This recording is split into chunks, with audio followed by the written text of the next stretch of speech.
Supreme court का बड़ा बयान, कहा सरकारी कर्मचारियों पर मुकदमा चलाने के लिए ये प्रावधान जरूरी। दोस्तों, अगर आप भी जानना चाहते हो इस प्रावधान के बारे में तो बने रहिए मेरे साथ इस वीडियो में लास्ट तक। शीर्ष अदालत ने एक अहम फैसले में कहा है कि इस विलंब के लिए सक्षम प्राधिकार जिम्मेदार होगा।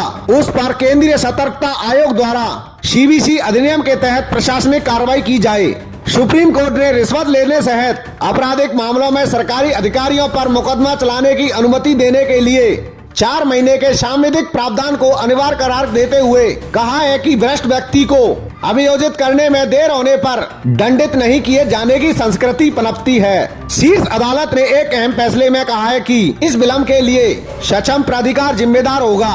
उस पर केंद्रीय सतर्कता आयोग द्वारा सीबीसी अधिनियम के तहत प्रशासनिक कार्रवाई की जाए। हाई कोर्ट और सुप्रीम कोर्ट में चुनौती दी जा सकती है। हालांकि जस्टिस BR गवई और न्यायमूर्ति PS नरसिंह की पीठ ने 30 पृष्ठों के अपने फैसले में कहा है कि मुकदमा चलाने की अनुमति देने में विलंब को हाई कोर्ट और सुप्रीम कोर्ट में चुनौती दी जा सकती है, लेकिन यह सरकारी अधिकारियों के खिलाफ आपराधिक मामलों को रद्द करने का अधिकार नहीं होगा। न्यायालय ने कहा है कि अनुमति देने वाला प्राधिकार अवश्य ही यह ध्यान में रखें कि लोग कानून का शासन में विश्वास करते हैं। कानून का शासन न्याय प्रशासन में यहाँ दांव पर लगा हुआ है। पीठ ने कहा, अनुमति के अनुरोध पर विचार करने में विलंब कर अनुमति देने वाला प्राधिकार न्यायिक पड़ताल को अनुपयोगी बनाता है। इससे भ्रष्ट अधिकारी के खिलाफ आरोपों के निर्धारण की प्रक्रिया बाधित होती है। न्यायालय ने कहा, भ्रष्ट व्यक्ति पर मुकदमा चलाने में देर करने से दंडित नहीं किए जाने की संस्कृति पनपती है।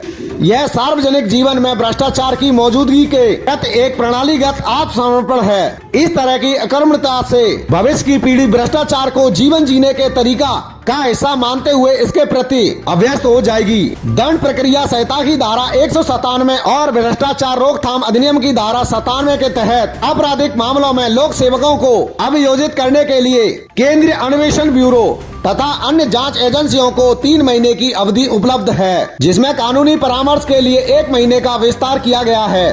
पीठ ने विजय राजा मोहन नाम के एक सरकारी अधिकारी की मद्रास उच्च न्यायालय के फैसले के खिलाफ अपील पर सुनवाई करते हुए यह कहा। दोस्तों, सुप्रीम कोर्ट की तरफ से आई है महत्वपूर्ण जानकारी। क्या पेंशनर पर लागू होनी चाहिए या नहीं, हमें कमेंट बॉक्स में कमेंट करके जरूर बताना।